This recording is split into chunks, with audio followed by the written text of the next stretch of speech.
Bonjour à toutes et à tous et bienvenue sur cette chaîne de bricolage. Aujourd'hui, il n'y aura que du blabla parce que je vais répondre aux questions que vous m'avez posées tout au long de la série sur la réparation du moteur de mon Scénic. J'ai pris quelques notes et je vais essayer de répondre à toutes les questions qui m'ont été posées. Et les réponses que je vais apporter, je vous le dis tout de suite, elles me sont propres, c'est-à-dire qu'elles ne sont pas forcément au goût de tout le monde. Alors la première question qui est revenue assez souvent, c'est pourquoi tu t'embêtes à réparer ce moteur? Un échange standard aurait été plus simple et moins coûteux. Eh bien, la réponse est non. J'ai fait faire un devis pour un échange standard de moteur, c'est-à-dire uniquement le bloc moteur plus la culasse. On ne compte pas dedans le turbo, on ne compte pas l'embrayage et bien sûr tout le reste. Et cette réparation, ou plutôt cet échange standard, c'est-à-dire je démonte le moteur, je le mets sur une palette, je l'envoie, je le récupère 3 semaines plus tard, et au bout de 3 semaines, il est révisé entièrement. Cet échange standard, ça coûte 1900 et des poussières, on va dire 2000 euros. 2000 euros, c'est à peu près 10 fois plus que l'argent que j'ai dépensé pour le bloc moteur, joint de culasse et visserie y compris. Alors bien sûr, je n'ai pas tout remplacé dans le moteur. Je n'ai pas pu remplacer le vilebrequin parce que je n'ai pas trouvé de vilebrequin qui soit en état. Et l'entreprise qui m'a fourni les pièces détachées du moteur me proposait de me mettre sur liste d'attente pour récupérer un vilebrequin qui soit en bon état. Bon, le problème, c'est que j'avais besoin de cette voiture et que je ne pouvais pas me mettre sur liste d'attente. Donc j'ai décidé de remonter en l'état. C'est vrai que le fait de le remonter en état, comme il n'est pas parfait, eh bien ça ne va pas forcément durer aussi longtemps que s'il était neuf, bien évidemment. Pour autant, cette voiture, elle ne fait que 8000 km par an. Donc même si elle les fait en montagne, et si elle fait 30 000, eh bien, ça va durer 4 ans. Et j'espère qu'elle fera plus de 30 000. Elle est bien partie pour ça. Donc la première question de l'échange standard, c'est non. Ça coûtait beaucoup plus cher un échange standard, mais ce n'était pas le même produit. J'aurais eu quelque chose de mieux que ce que j'ai fait. Le coût des réparations. Alors, le coût des réparations, en fait, je l'ai dit, pour le moteur, c'est quelques 200 et quelques euros. Je vais mettre ici là, la liste des pièces que j'ai changées et le coût en face. Ce qui m'a coûté le plus cher, c'est le volant bimasse. Je l'ai payé pratiquement 500 euros avec le volant bimasse, la cloche d'embrayage, la butée d'embrayage et le disque d'embrayage.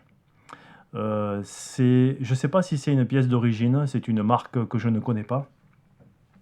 Et c'est ce qui m'a coûté le plus cher. Le turbo a coûté un petit peu plus de 200 euros, tout neuf. Et quand on rajoute ça, ça fait déjà 700 et quelques euros, 800 euros. Comme ça, à vue de nez, sans avoir fait l'addition encore, je crois que j'en suis à 1200, 1300 euros. C'est vraiment pas cher, entre guillemets, même si ça fait quand même 1300 euros. C'est vraiment pas cher pour récupérer un moteur dans cet état maintenant, ou tout du moins une voiture. Oui, parce que j'ai changé, ça y est, ça me revient, j'ai changé les plaquettes de frein, j'ai changé les amortisseurs, j'ai changé 2-3 trucs comme ça, en même temps. Donc voilà, le coût n'est pas énorme comparé à un échange standard de bloc moteur révisé, ou même un échange standard de bloc qui soit d'occasion, parce que j'en ai vu des blocs d'occasion avec des kilométrages affichés à 150 000 km. Il fallait compter 800 euros. 800 euros, et dedans, il n'y avait pas l'embrayage, il n'y avait pas le turbo, il n'y avait que le bloc, quoi. Donc ça fait quand même cher pour un truc qui a 150 000 km.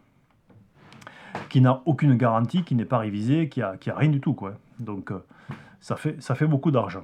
Et puis d'autres qui se sont posé la question de savoir pourquoi je ne remplaçais pas certaines pièces qui étaient dégradées. La pompe à huile, plein de choses. Pourquoi j'avais pas démonté les coussinets de vilebrequin, etc., etc. Bon, à un moment, il faut faire des choix parce que on ne peut pas refaire comme dans les séries américaines où on refait toute la voiture, on repeint le bloc moteur. Enfin, bon, ça c'est pas la vraie vie, ça c'est du showbiz. La vraie vie, c'est on fait au plus simple, des fois au moins cher ou au plus rapide. Là, en l'occurrence, c'était plutôt au plus rapide et au moins cher. Parce que cette voiture, elle ne vaut pas grand-chose. J'en ai vu en occasion qui soit à peu près potable aux alentours de 4000 euros. Donc on ne peut pas dépenser 4000 euros pour avoir une voiture qui vaut 4000 euros, ça ne vaut pas le coup. Mais là, j'ai dépensé 1500 euros. Je vais arriver peut-être à faire 50 000, 60 000 sans être embêté. Bon, ben ça fait pas cher en fait, si on regarde bien. Parce qu'une voiture, au final, ça coûte toujours très cher. Et donc là, ben, c'est pour ça que j'ai essayé de limiter, que j'ai fait des choix.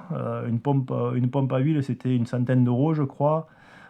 Il y en a qui m'ont dit il faut changer les courroies, il faut changer. Bon, j'ai pas tout changé. Je suis resté avec le sentiment, moi, qu'il fallait changer ou pas changer. Voilà.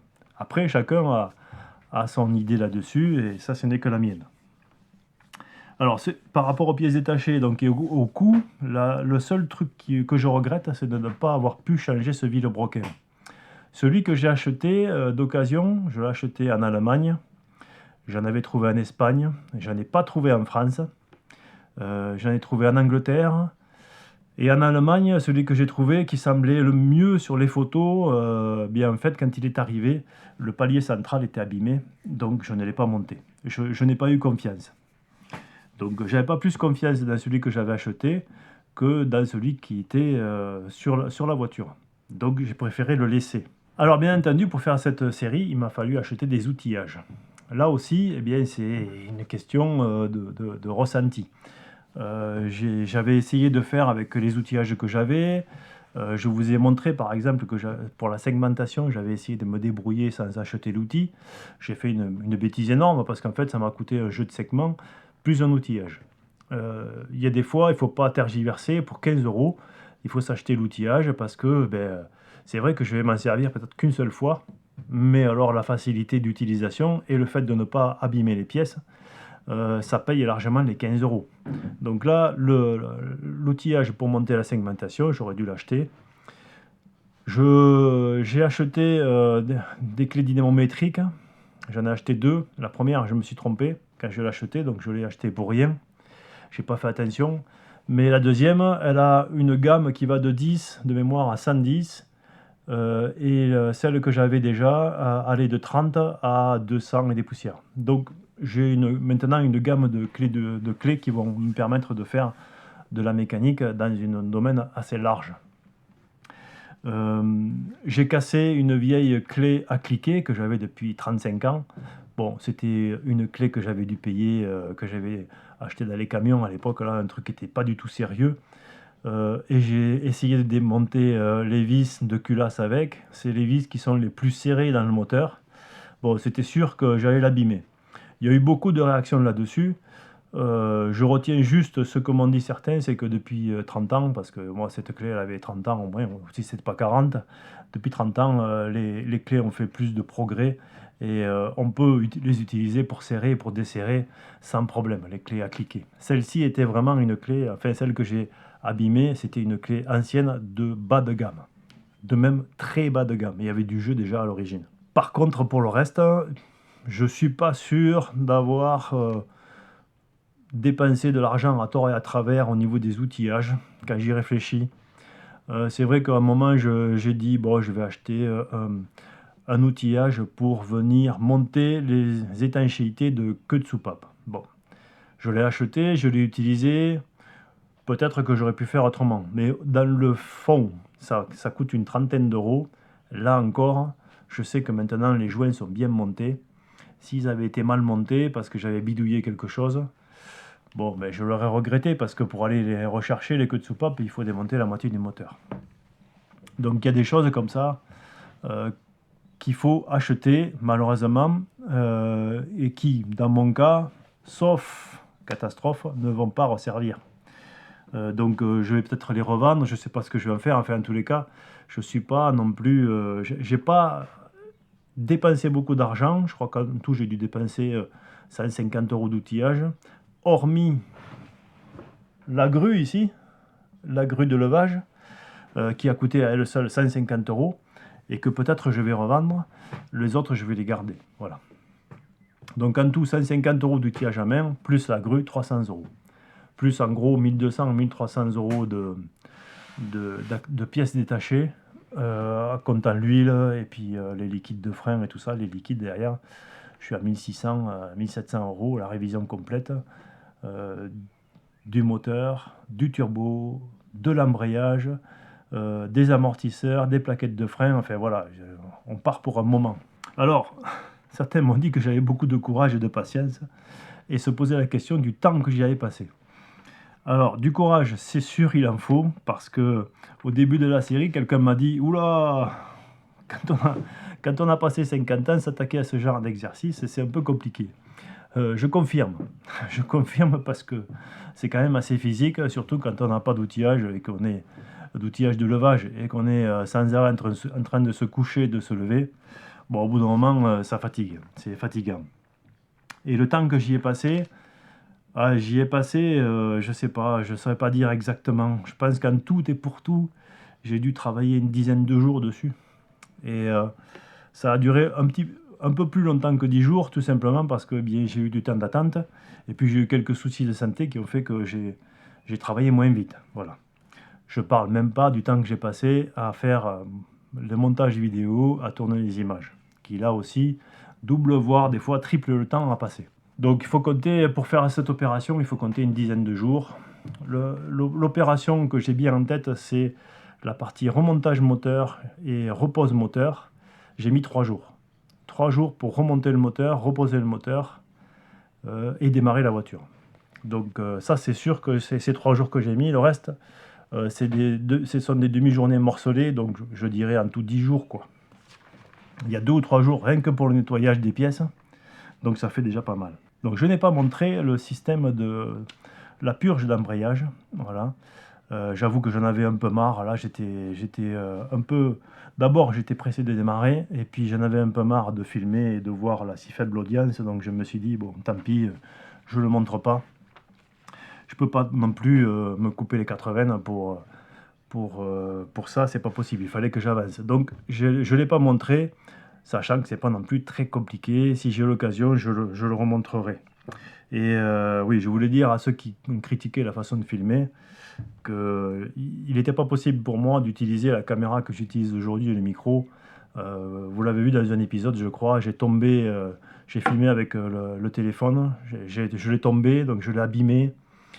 La caméra à 2000 et quelques euros avec le micro, impossible quoi, impossible de tomber ça quoi. Donc ça veut dire tripler, quadrupler le temps, rien que pour prendre les pauses et tout ça, et avec le risque en plus, bon, ça se nettoie assez facilement. La caméra, quand on a les mains pleines d'huile, ça veut dire qu'il faut enlever les gants, remettre les gants. Non, faut oublier ça, faut oublier. Donc j'ai décidé de faire pas du discount, hein, pas de faire de la mauvaise qualité, mais j'ai décidé quand même de réduire la quantité de travail et le matériel nécessaire pour filmer, pour faire cette série. Maintenant, je vais revenir avec ce que j'avais avant, le matériel qui est de très bonne qualité et qui permet d'avoir ces images qu'on voit aujourd'hui. Mais bon, voilà, je voulais juste dire que bon, j'ai partagé cette série. Au début, je ne voulais pas le faire, et puis je me suis dit c'est dommage de ne pas en faire profiter. Bon, je ne sais pas si je recommencerai. Honnêtement, je ne sais pas si je vais recommencer. Si jamais je dois refaire ça, à refilmer, parce que c'est beaucoup de temps passé pour un résultat qui est quand même très très décevant. Je parle en termes d'audience, puisque je me suis fait massacrer par YouTube là. Le fait d'avoir une audience qui n'aime pas la mécanique et de partager la mécanique, ça, une fois de plus, ça a dézingué ma chaîne. Bon. Donc j'ai quasiment pas eu d'audience. Et en plus, j'ai eu pas mal de critiques. Donc au bout d'un moment, ça suffit quoi. Oui, je dis ça parce qu'en fait, lors du contrôle technique de la Velsatis, que vous avez vu dans plusieurs épisodes, cette voiture approche les 280 000. Lors du contrôle technique, ils me l'ont abîmé. C'est-à-dire qu'ils ont dû... je ne sais pas qu'est-ce qu'ils ont fait exactement. Enfin, le résultat, c'est que... est-ce qu'ils ont été au-delà de la procédure? Est-ce qu'ils ont fait la procédure qu'il fallait? J'en sais rien du tout. Enfin, maintenant, j'ai des cliquetis, quoi. J'avais pas de bruit, il ronronnait son moteur, et maintenant, il fait du bruit. Donc, il y a des chances pour que j'ai abîmé... qu'ils aient abîmé quelque chose. Et pour la petite histoire, je suis allé ailleurs pour faire le contrôle technique du Scénic parce que là, il voulait, à 200 km, il voulait ne pas tenir compte du rodage et me l'accélérer comme un malade. Donc j'ai dit non, j'ai dit non. Je suis allé à un endroit où en fait, on a fait un contrôle technique avec une contre-visite pour la pollution, le temps que je puisse roder le moteur, quoi. Enfin, ça semble tellement évident quand on le dit que je ne comprends pas que le premier ne me l'ait pas proposé. Le premier, je me suis un petit peu fâché parce que il voulait accélérer. Enfin, il m'a dit ne vous inquiétez pas, mais je vais rien changer. Il va monter à 4500 tours avec le moteur qui a 200 km. Donc j'ai refusé le contrôle, je suis allé ailleurs. Mais ça n'empêche que c'est lui qui a fait le contrôle de la Velsatis et il m'a brûlé le moteur. Alors je ne sais pas qu'est-ce que c'est qui s'est passé, mais quand on est à froid et qu'on est au ralenti, j'ai un bruit de... Je pense que c'est un bruit d'embiellage. Ces contrôles techniques, là, je ne comprends pas qu'on soit obligé de monter les moteurs comme ça à 4500 tours pour contrôler la pollution, alors qu'à 2000 tours, on verrait aussi bien que ça pollue. Il n'y a pas besoin de monter à 4500 tours, si ce n'est pour casser le moteur et vendre des voitures. Donc là, ils m'ont cassé le moteur. Donc il va peut-être falloir que je le refasse, le moteur, pas tout de suite, parce qu'ils n'ont pas non plus mis en pièces, sinon elle serait restée là-bas et puis j'aurais porté plainte. Mais là, ils me l'ont abîmée au point que elle fait du bruit maintenant, alors qu'elle n'en faisait pas. Donc peut-être que je serai amené à refaire une dépose moteur, mais je ne sais pas si je vais la filmer parce que c'est pas possible. Je ne vais pas détruire ma chaîne à chaque fois. Là, depuis que les 13 vidéos, 14 vidéos, je ne sais plus combien j'en ai fait sur cette série de voitures, YouTube a diminué mon exposition par 2. Donc déjà qu'avant c'était pas glorieux, là maintenant c'est une catastrophe. Alors revenons aux questions. Qu'est-ce qui reste comme question technique? Le serrage angulaire, qu'est-ce que c'est? C'est quelque chose que j'ai découvert parce que quand j'ai fait de la mécanique, quand j'étais jeune et que je faisais de la mécanique, il n'y avait que des serrages au couple. Maintenant, il y a des serrages angulaires. Oui, parce que je ne suis pas professionnel, je suis comme bricoleur. Il y en a certains qui m'ont posé la question. Je ne suis qu'un bricoleur. Et la dernière fois que j'ai démonté un moteur, c'était en 1984, je crois. Non, pas 84. 86 ou 87. Voilà. C'était un moteur d'R5 Alpine Turbo. Et quand je l'ai démonté, j'étais pas seul. J'étais avec un mécanicien. En fait, je faisais l'arpette, comme on dit. C'est-à-dire que je l'aidais à faire les choses, mais je l'ai fait qu'une fois. Et c'était un moteur qui était différent de ceux d'aujourd'hui. Donc l'expérience, j'en avais pas trop. Et il y a des choses que j'ai découvertes en lisant la revue technique du Scénic. Donc que je comprenais, mais que j'ai découvert. Voilà. Et notamment le serrage angulaire. Et donc cette revue technique, elle dit un certain nombre de choses que j'ai essayé de respecter dans la plupart des cas, sauf pour ce qui concerne les remplacements systématiques des pièces. Il y a des choses où je n'ai pas respecté ce qui était dit, pour les raisons que j'expliquais tout à l'heure. Alors on m'a posé la question de la vidage à 30 000, pourquoi je faisais la vidage à 30 000? Eh bien c'est parce qu'en fait c'est les préconisations pour les moteurs. Donc je pense que c'est pas là l'origine du problème. L'origine du problème, elle est plutôt, je pense, dans un additif que j'ai mis il y a 2 contrôles techniques de ça, donc il y a 4 ans de ça, puisque je commençais déjà à avoir des problèmes d'injecteur et j'ai voulu mettre un additif pour passer le contrôle technique et ça a complètement obstrué tous les canaux. Et je pense que ça a dû obstruer le canal d'arrivée d'huile du turbo, notamment. Voilà. Et puis la culasse, enfin toute l'admission d'air, etc. Je pense que cet additif n'est pas... Enfin, ces additifs, je ne sais pas si ça vaut vraiment le coup. Il y en a un qui m'a parlé d'additifs pour les coussinets. Là aussi, je suis un peu dubitatif, quoi. Un additif anti-friction pour les coussinets. Alors, c'est possible hein, que ça existe, parce que, encore une fois, je ne suis pas mécano, donc voilà, c'est possible que ça existe, mais j'ai du mal à imaginer. Non pas que ça existe, mais à imaginer l'effet que ça peut avoir, le deuxième effet qui se coule. C'est-à-dire que le premier, il est atteint. Par exemple, pour le truc anti-fumée, effectivement, il y a moins de fumée. Bon, le deuxième effet, c'est que ça a tout colmaté. Là, certainement qu'il doit y avoir des additifs pour réduire la friction au niveau des coussinets. Mais est-ce que ça n'a pas un effet secondaire ailleurs et qu'au final, il faille démonter pour faire autre chose? Bon, je pense que si j'avais pas mis cet additif anti-fumée, eh bien, j'aurais remplacé l'injecteur, ce que j'ai fait 2 ans après, et que j'aurais peut-être pas eu à démonter le turbo et à démonter le moteur.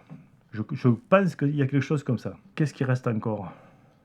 Le bain à ultrasons pour nettoyer les pièces. Un bain à ultrasons, quand on a si peu de mécanique à faire, comme moi, je pense que c'est pas indispensable. Voilà. Ce qu'il faut, c'est s'armer de patience, avoir peut-être quelque chose que je n'ai pas, c'est-à-dire un bac métallique dans lequel mettre des grosses pièces, et puis avoir un système où on puisse faire circuler, c'est-à-dire mettre du gasoil et puis que ça circule et que ça... je crois que ça s'appelle des fontaines. Alors, ça j'ai répondu, ça j'ai répondu. Le contrôle technique. Donc le contrôle technique, j'en ai en partie parlé. La voiture est passée, sauf que j'avais, dans mon empressement, j'avais oublié de remplacer les pneus à l'arrière, donc il va falloir que j'y revienne. Je les ai, ils sont tout neufs, ils sont dans le garage, mais je ne les ai pas remplacés. J'étais obnubilé par cette histoire de moteur et je voulais absolument pas qu'on me crame le moteur alors de laisser anti-pollution. Donc c'était ma préoccupation. Et du coup, j'en ai oublié de remplacer les pneus. Bon, c'est pas grave. Pour le reste, tout est passé. Et la pollution, eh bien, je ne pense pas qu'il y ait de problème de pollution vu que j'ai remplacé les injecteurs et que j'ai refait le moteur. La question, c'est de ne pas casser le moteur pendant le contrôle technique. Donc je vais attendre d'avoir fait quelques centaines de kilomètres de plus. Et quand j'aurai fait ça, je passerai le contrôle anti-pollution. Où ils vont joyeusement me monter le moteur à 4500 tours alors que la zone rouge est à 5000. Voilà. Ça, si c'est pas une façon de casser des voitures, eh bien, je ne sais pas ce que c'est. Mais il paraît que les voitures modernes, justement pour éviter qu'on casse les moteurs comme ça ou qu'on les use prématurément, il y a un blocage dans la carte d'injection qui fait que quand on est au point mort, on ne peut pas monter à plus de 2500 tours. Je trouve que ça, c'est une bonne chose. Je ne comprends pas qu'on puisse monter des voitures comme 280 000, les mettre au point mort et les mettre à 4500 tours. Ça, pour moi, c'est incompréhensible. Je bloque là-dessus. Voilà. Si ce n'est pour vendre des voitures neuves, je ne vois pas très bien à quoi ça sert. Enfin, en tous les cas, moi, ça va m'obliger à revenir sur la Velsatis très prochainement, je pense. Enfin, peut-être l'année prochaine, parce que je ne roule pas beaucoup non plus, donc voilà. Et puis, avec le prix du gasoil, je pense qu'on va rouler de moins en moins. Je crois que j'ai fait le tour de la question.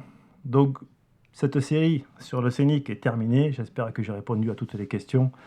Je vais continuer du bricolage, bien entendu. Donc, je vais vous proposer de l'électricité très bientôt.